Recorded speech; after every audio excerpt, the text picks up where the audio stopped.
I really want to know what kind of substance Hit Boy was on to come out with these many good records in a row. Like, god damn, boy, keep coming out with that heat. What is going on, everybody? Welcome back to the Music Gauntlet channel. I hope you all are having a wonderful day so far, and today we are going to be talking about the latest album from Benny the Butcher called Burden of Proof. Let's all just be real with ourselves here. This is the most anticipated album to come out of the Griselda camp. I know Conway was pretty hype, I know Westside was pretty hype as well, but come on, Benny the Butcher. It's Benny the Butcher. What differentiates Benny from the rest of the camp is the fact that he seems to have a desire to drop a lot less than his two contemporaries, which can be a good and bad thing because while we did just get a project from him last year, it was only 7 songs long and involved a lot of collaborative work. But even then, despite it being a year wait from that EP or album, if you would say, until now, he still released a collaborative effort with Smoke DZA in between then, so he's always a man of action. He's never somebody that's gonna let you forget about the name. While he has his other artists on his label, Westside Gunn and Conway, releasing music, he's also gonna make sure he's filling his output gap so the label shines as a whole. The label is consistently dropping music to make sure the name never fades. Hence why I only legitimately started uploading and reviewing albums a little bit ago, but yet I've already covered an album for every single one of these artists, Benny now being the third. On the come up, the Buffalo, New York rapper was known for his gritty style, talking about drugs and the gang life that he was associated with, and he would prove his pristine ability to combine his coke talk with his rap talk all throughout the 2010s, dropping mixtape after mixtape. This all being complimentary of Griselda Records. He signed onto the label in 2014 and then was able to really hone in on his craft and release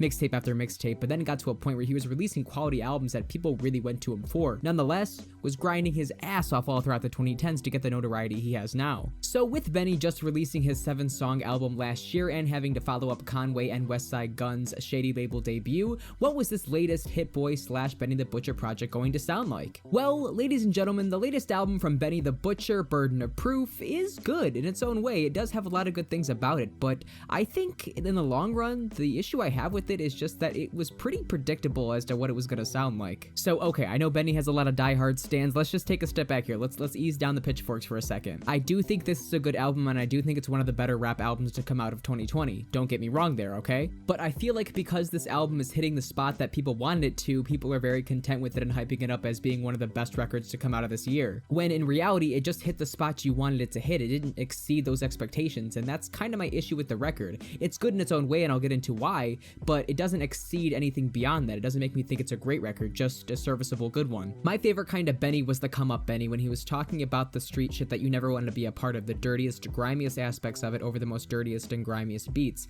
aka what made up a lot of Tana Talk 3. And honestly, Benny's now in a position where he's rapping about having made it to this extremely high pedestal instead of rapping about the grind that is taking him to get there. This is a transition that a lot of rappers face, looking at the biggest mogul of them all, Jay-Z. I mean, literally Jay-Z's first album, Reasonable Doubt, was describing and glorifying the gangster lifestyle. But over the years, he had to grow with his audience to prove you don't have to live that lifestyle forever and you can grow out of that and become something better than you think you can be. But while Tana Talk 3 can be most related to Reasonable Doubt, I don't think Benny the Butcher has found his, let's say, the blueprint yet. He doesn't sound comfortable enough spitting the game to the younger people. He doesn't sound like he's fully situated in the position of no longer talking about whipping up and cooking the drugs in the moment, but looking back on it like, you shouldn't do that, I went through that and it was a horrible experience. But even with that slight aspect dragging down some of these songs lyrically, Benny still finds a way to make all of these songs shine in their own merit. The dramatic horn section intro that gives Benny the space to just talk his shit about his drug dealing days is beautiful sounding and a great opener to the project. And the next track following it, Where Would I Go, is just, it has this gorgeous sample that's looped over and over again, but it's not a shrill vocal line, so it sounds really great with Benny just rapping over it with a very simple drum beat, but him and Rick Ross flow so naturally over these kinds of beats, it's insane. Which sounds good enough here, but then you go to the track One Way Flight with Freddie Gibbs, and god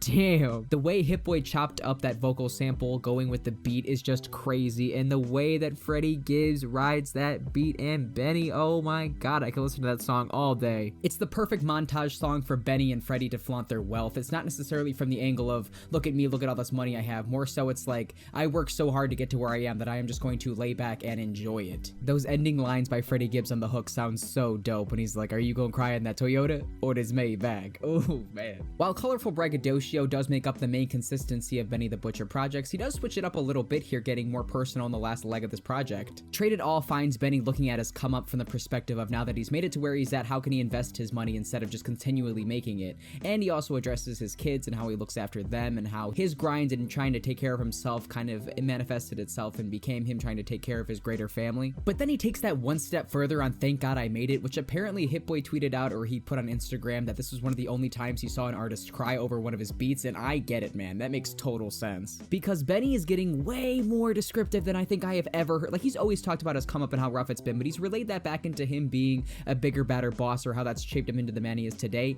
He's painting this from the perspective of how much this took a toll on him and how much he still hurts given the success point that he's at. He addresses the ignorant things that he did in his youth, not having the long-term vision for his career. And that line he has in the second verse talking about him hearing his chains clanking together and that reminding him of the sound that his fork used to make, that is such a good vivid picture moment. It just does such a good job, the track in its entirety, painting this picture of Benny used to be this guy that was scared of a lot of things that surrounded him, but now being the person that a lot of people are scared of, just that switch in roles. Him essentially saying, thank God I made it, or who knows what I would have became. If I did not become the Don that I am now in this high role and position in the rap game, then who knows what my life would have turned out to become. While also paying homage to the people that helped him along the way, like his mother. Apparently Benny or Conway, I'm not sure which one, live streamed the next song, Warpaint, so it's already been heard as a snippet, but that does not change the fact that this is one of the best collaborations amongst these three artists that I've heard off the last three projects from them. No doubt, I mean, they're sticking to the same subject matter they usually talk about, and Westside Gunn noticeably doesn't even have a verse on this thing, but that does not matter because Benny the Butcher kills his verse, basically gives Conway the alley-oop, and I know I've heard this man talking about him getting shot in the face before, but the way he describes it here is just chilling. It sends those chills all down your spine. And then when he talks about him shaking the hands of Beyonce or Jay-Z and going back and telling his girl about it, and that girl is crying because she knows he's the man finally, ooh,